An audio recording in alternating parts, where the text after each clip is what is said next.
The restaurant glowed with Christmas warmth. Golden fairy lights wrapped around wooden beams, red ribbons hung from the windows, and a small pine tree near the entrance blinked softly, trying its best to make lonely people feel less alone. Outside, snow dusted the sidewalks of downtown Portland, Oregon, and inside, laughter clinked with wine glasses. Ethan Walker didn't belong there. That's how it felt, anyway. He sat alone at a small table near the window, hands folded tightly in his lap, shoulders stiff beneath his gray coat. In front of him sat 2 untouched menus and a single glass of water. Every few seconds, his eyes flicked toward the entrance. 8:07 p.m. She was late.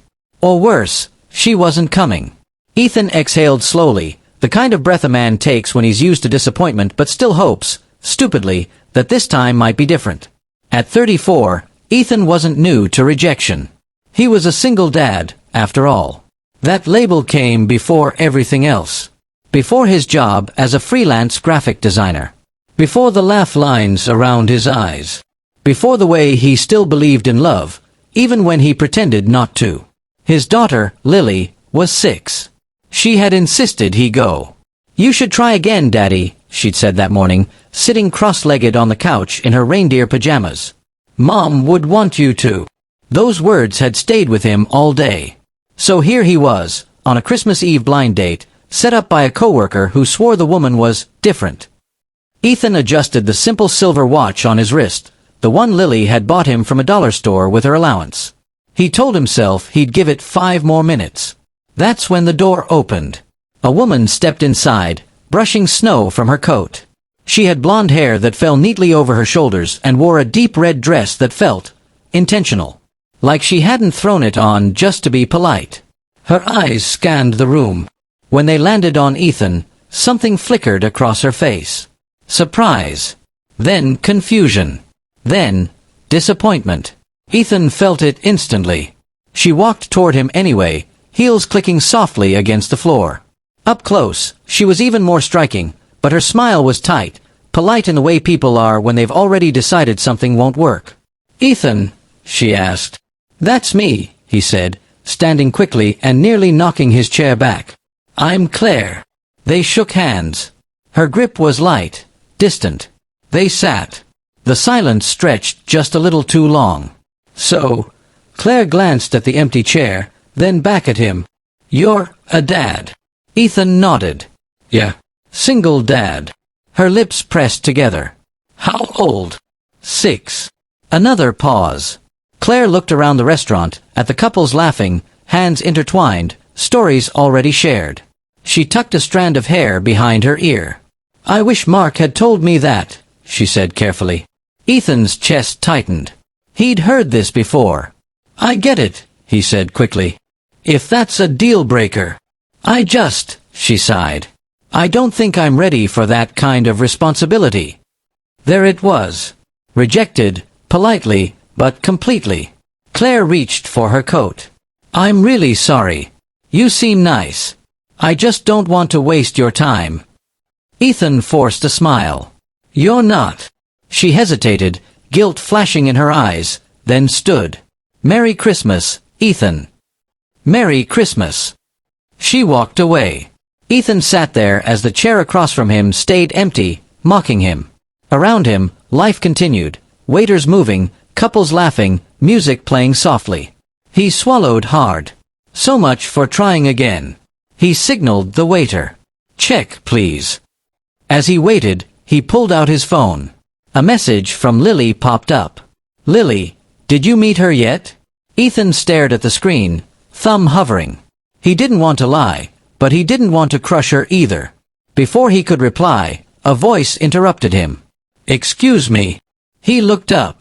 A woman stood beside his table. Not Claire. This woman had dark hair pulled into a loose bun, tired eyes, and a soft green coat dusted with snow. She looked nervous, but determined. "I couldn't help overhearing," she said. "And I know this might sound strange, but are you still waiting for someone?" Ethan blinked. "No." She took a breath, like she was about to jump off a cliff. "Good," she said quietly. Then she met his eyes and asked the question that would change everything. "Will you be my husband?" The words hung in the air between them. "Will you be my husband?" Ethan stared at the woman like he'd misheard her. The restaurant noise faded, the clink of silverware, the low hum of Christmas music, everything dulled under the weight of that one impossible sentence. "I'm sorry," he said finally, letting out a short, nervous laugh. "I think you've got the wrong guy." The woman didn't smile. She slid into the empty chair across from him without asking, resting her hands on the table like she needed something solid to hold on to. "No," she said. "I don't." Ethan glanced around, half expecting someone to jump out and shout prank. But no one was watching them.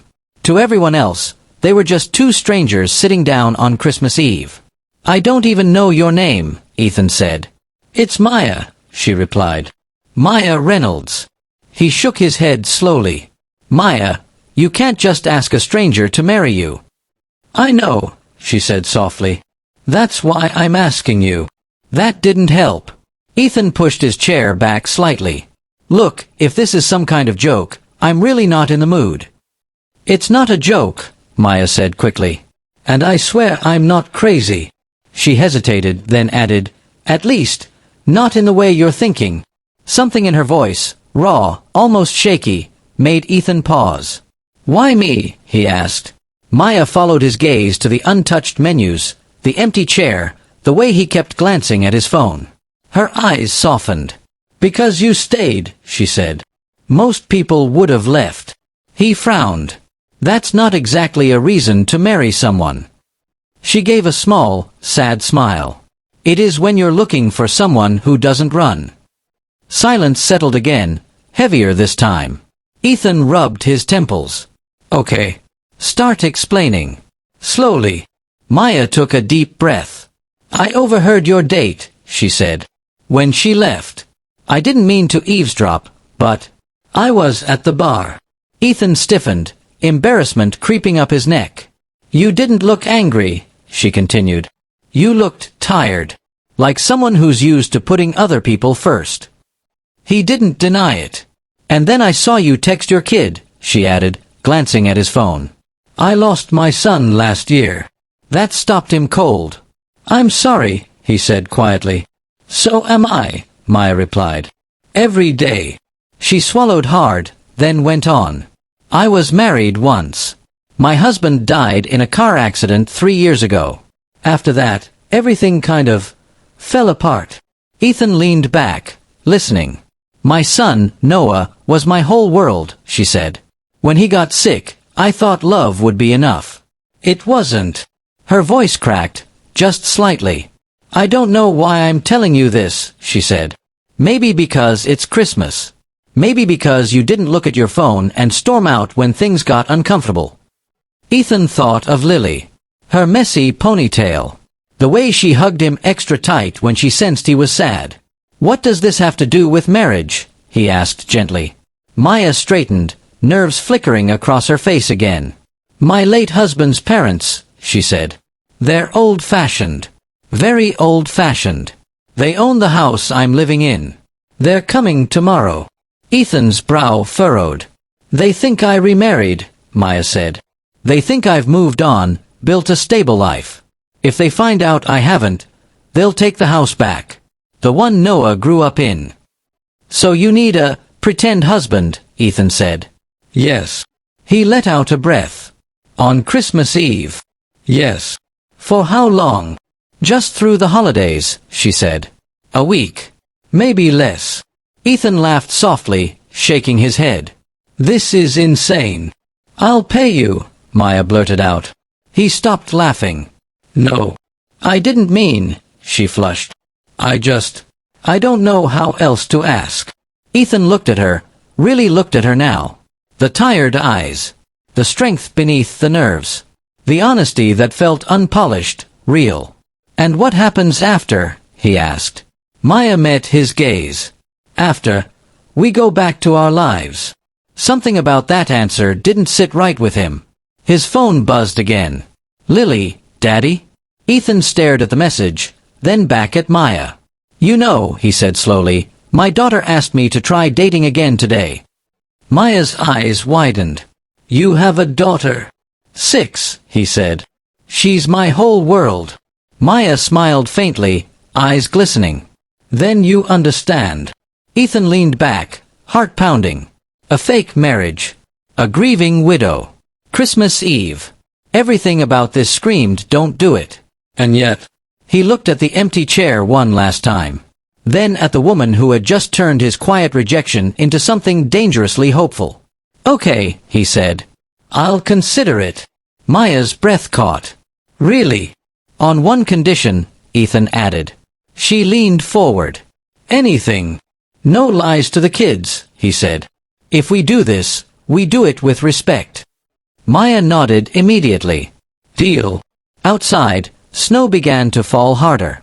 And neither of them noticed the waiter watching from across the room, smiling like he already knew this Christmas story was far from over.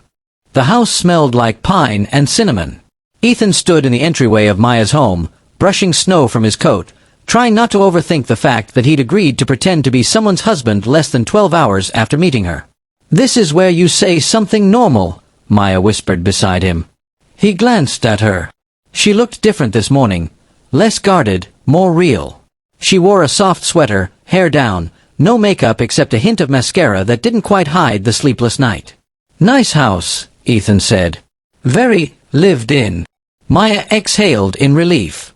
Good. That's what they like. They. Her in-laws, Richard and Evelyn Reynolds, arrived exactly at 10. Richard was tall, silver-haired, his posture stiff like a man who believed in rules and routines. Evelyn smiled too much, the kind of smile that searched for cracks. Maya opened the door.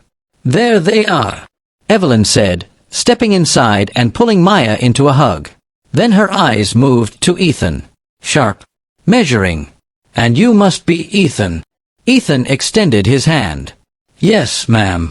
Richard shook it firmly. Good to finally meet you. The word finally landed heavier than it should have.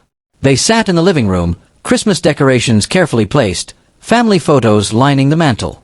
Ethan noticed how every picture of Maya and her late husband had been subtly removed. A deliberate erasure. So, Evelyn said, clasping her hands. How did you two meet? Ethan and Maya exchanged a quick glance, their first test. At a restaurant, Ethan said smoothly. Christmas Eve, actually. Oh, how romantic, Evelyn sighed. Maya smiled, but her fingers curled tightly into the couch cushion. And what do you do, Ethan? Richard asked. I'm a graphic designer, Ethan replied. Work from home mostly. Flexible, Richard nodded. Good for family life. Ethan swallowed. Family. Do you have children? Evelyn asked sweetly. Before Ethan could answer, Maya spoke. He does, she said gently. A daughter. Lily. The room stilled. Richard's brow furrowed. A child from a previous marriage? Yes, Ethan said. Her mother passed away. It wasn't a lie, but it wasn't the whole truth either. Evelyn's face softened. Oh, you poor thing. Maya reached for Ethan's hand. He hadn't expected that. Her palm was warm. Steady. Like she was grounding herself through him. She's 6, Maya added. And she's wonderful. Ethan turned to her, surprised. You've met her? Evelyn asked. Not yet, Maya said. But soon. The conversation moved on, but something had shifted. Later, while Richard inspected the backyard and Evelyn busied herself in the kitchen, Maya pulled Ethan aside. Thank you, she whispered. For what? For not panicking. Ethan smiled faintly. Give it time. That afternoon, they went to pick up Lily. Ethan's apartment was small but cozy, filled with crayon drawings and mismatched furniture. Lily came running the moment she saw him. Daddy. Ethan scooped her up, breathing her in like oxygen. And who's this? Lily asked, eyeing Maya curiously. Maya knelt to Lily's level. Hi. I'm Maya. Lily tilted her head. Are you Daddy's friend? Ethan froze. Maya smiled softly. I am. Lily considered this. Then she reached out and took Maya's hand. Okay, she said simply. Something tightened in Ethan's chest. On the drive back, Lily chatted non-stop, filling the car with stories and questions. Maya listened, really listened. At the house, Lily helped hang ornaments while Ethan watched from the doorway, a strange ache settling in his chest. This wasn't supposed to feel like this. That night, after Lily fell asleep on the couch halfway through a Christmas movie, Maya draped a blanket over her. "She's incredible," Maya whispered. Ethan nodded. "She saved me." They stood there in the quiet living room, Christmas lights blinking softly. "You don't have to stay," Maya said suddenly. "If this is too much." "I'll stay," Ethan said. Not because of the deal. Because leaving suddenly felt like the harder choice. Later, as they practiced answers for the week ahead, how they met, how long they'd been together, Maya laughed for the first time. A real laugh. Ethan caught himself staring. "What?" she asked. "Nothing," he said quickly. But it wasn't nothing. That night, lying awake in the guest room, Ethan stared at the ceiling. Fake husband. Fake life. Real feelings. And down the hall, Maya sat on her bed, clutching Noah's old teddy bear, wondering when pretending had started feeling like hope.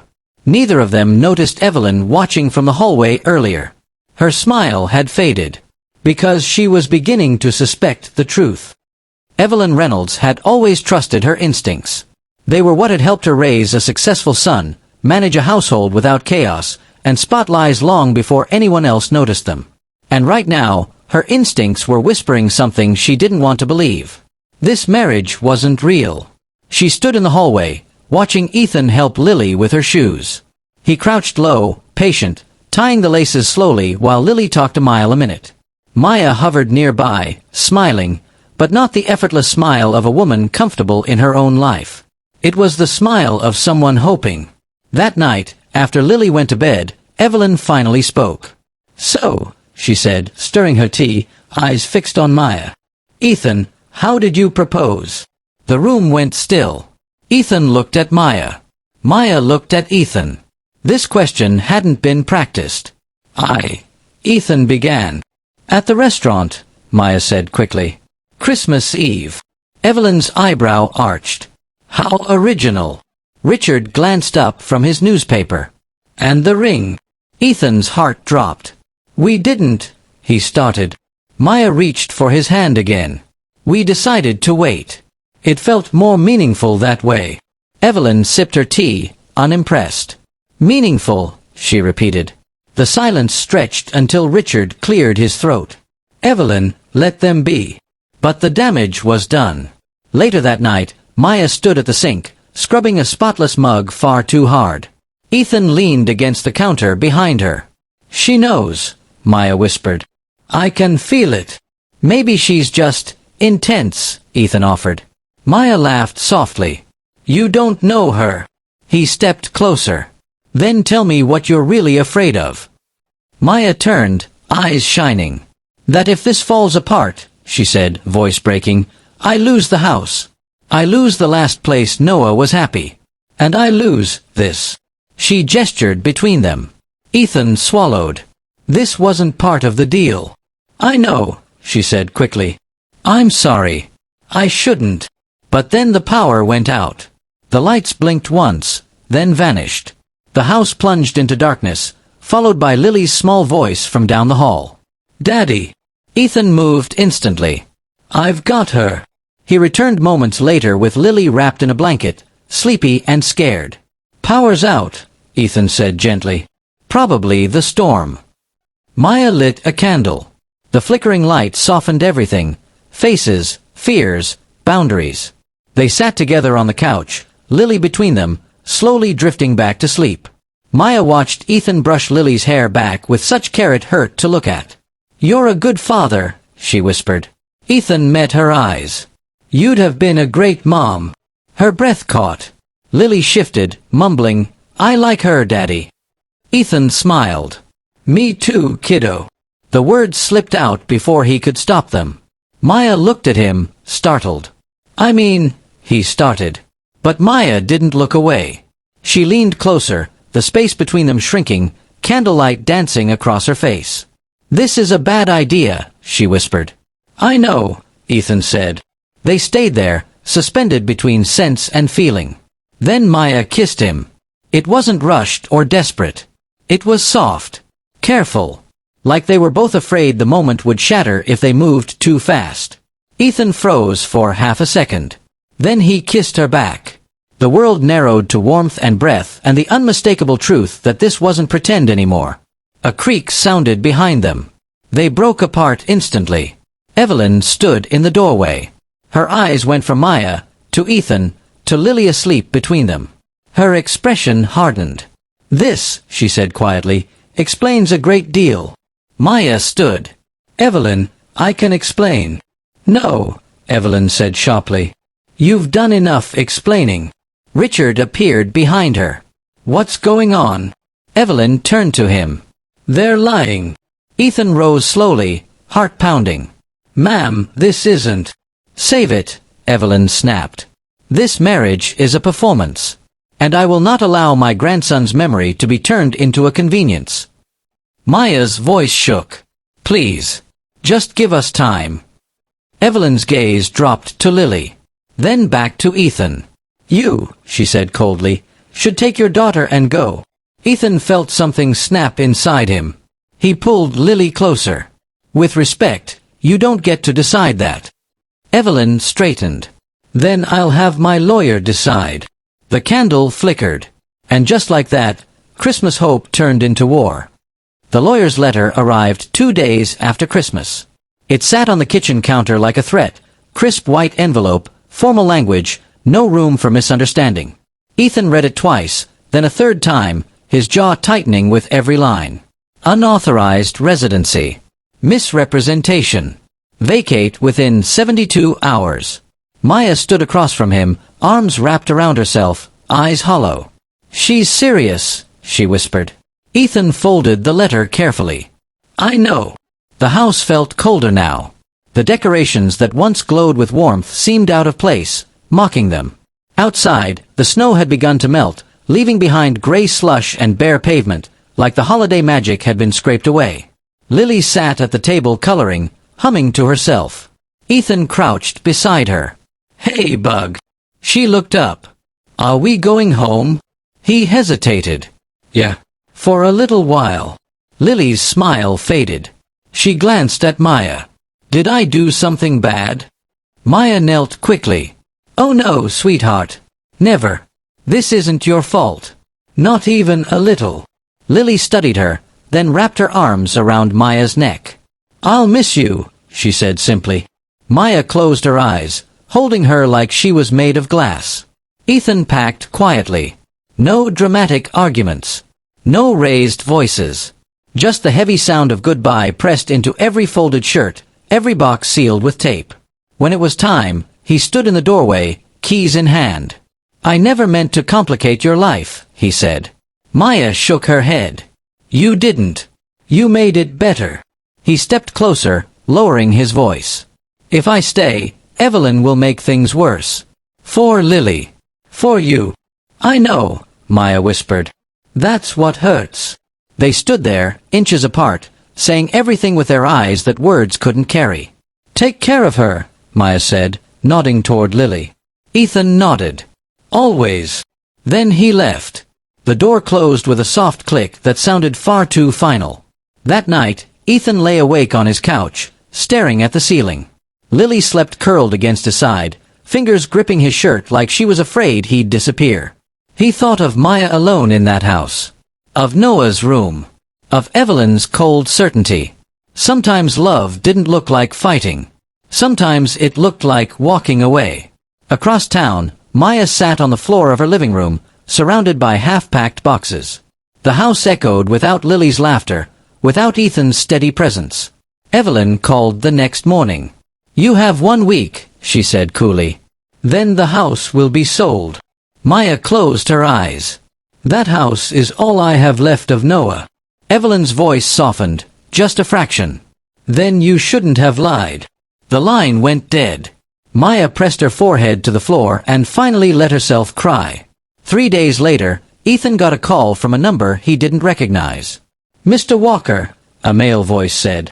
"This is James Reynolds." Ethan's stomach dropped. "Richard and Evelyn's son?" "Yes." "And Maya's late husband's brother." Ethan straightened. "What do you want?" To meet, James said. Because I think my parents are making a mistake. They met at a quiet coffee shop. James was younger than Ethan had expected, with tired eyes and an apologetic smile. I didn't approve of how my parents handled things, James said. They don't see people. They see control. Ethan exhaled. Then you know this isn't a scam. I know, James nodded. And I know Maya loved my brother deeply. But she deserves a life. Ethan looked down.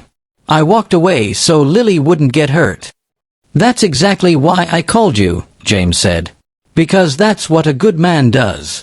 He slid a folder across the table. My brother left the house to Maya in his will, James said quietly. My parents hid that clause. I just found the paperwork. Ethan's heart pounded. You're sure? James nodded. They can't legally force her out. Hope flickered. Small. Fragile. But there's a catch, James added. If Maya fights them alone, they'll drag it out for years. She'll break before they do. Ethan clenched his jaw. What are you asking me? James met his gaze. To stand with her. Publicly. Legally. As her partner. Ethan thought of Lily. Of safety. Of risk. Then he thought of Maya, crying alone on the floor. Give me her address, Ethan said. That night, Maya heard a knock at the door. She opened it. Ethan stood there. I'm not done choosing you, he said. Her breath caught. Ethan.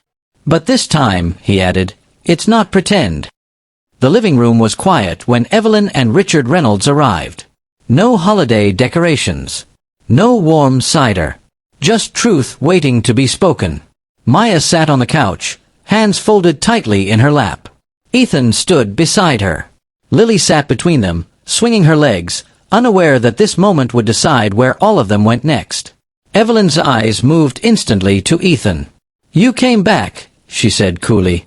I did, Ethan replied. Not to argue. To finish what you started. Richard cleared his throat. We don't want a scene. Neither do we, Maya said softly. We want honesty. James entered behind his parents and closed the door. Evelyn stiffened. James, what are you doing here? Making things right, he said, placing a folder on the table. You should have done it years ago. Ethan watched as Evelyn's composure cracked, just slightly. James opened the folder and slid out a document. Noah Reynolds's will. The original. Richard leaned forward, face pale. That clause was irrelevant. No, James said calmly. It wasn't. He turned the page and read aloud. In the event of my death, the house shall remain solely in the care of my wife, Maya Reynolds, for as long as she wishes to live there. Silence fell like a held breath. Evelyn's lips trembled. We were protecting the family. No, Maya said, voice shaking but steady. You were controlling it. Lily looked up at Ethan. Are we in trouble? Ethan knelt. No, Bug. We're doing the brave thing. James continued. You don't have legal standing to remove Maya from the house. And if you try, the court will see this as coercion. Richard slumped back into his chair, defeated. Evelyn's eyes filled, not with anger now, but grief. We lost our son, she whispered. So did I, Maya replied. Every single day. The room softened. Evelyn looked at Lily, really looked at her, sitting close to Ethan, trusting without fear. She's not a replacement, Maya said gently. None of this was about forgetting Noah. Ethan spoke then, voice firm but respectful. I didn't come here to take anything from you. I came because I love Maya. And because Lily deserves to grow up around people who choose kindness over control. Evelyn closed her eyes. When she opened them, something had shifted. I won't fight this, she said quietly. But I won't pretend it doesn't hurt. Maya nodded. I don't need pretending anymore. Evelyn stood, hesitated, then reached into her purse and pulled out a small velvet box. She placed it on the table. It was Noah's mother's ring, she said. I always thought I'd give it to someone worthy. Maya stared at it, stunned. Evelyn looked at Ethan. Take care of her. And the child. Ethan swallowed. I will. They left without another word. The house felt lighter once the door closed. James smiled. Guess my work here is done. Maya hugged him tightly. Thank you. After he left, Lily climbed onto the couch between them. So, she said brightly, does this mean Maya's staying? Ethan smiled. Yes. And does that mean she's really going to be my stepmom someday? Maya's breath caught. Ethan looked at her, not with fear now, but certainty. Only if she wants to, he said. Maya laughed through tears. I want to. Spring came slowly. The house filled with new photos, some of Noah, some of Lily, some of all three of them together. Not replacing the past. Building on it. On a quiet April afternoon, Ethan stood in the backyard, Lily holding a small basket of flowers. Maya stepped out onto the porch. Ethan dropped to one knee. This time, he said, voice steady, I'm asking for real. Maya didn't hesitate. Yes, she whispered. Later, as Lily danced around them, Ethan realized something important. He hadn't lost his chance at love that Christmas night. He'd found a family. Not the one either of them planned, but the one they chose.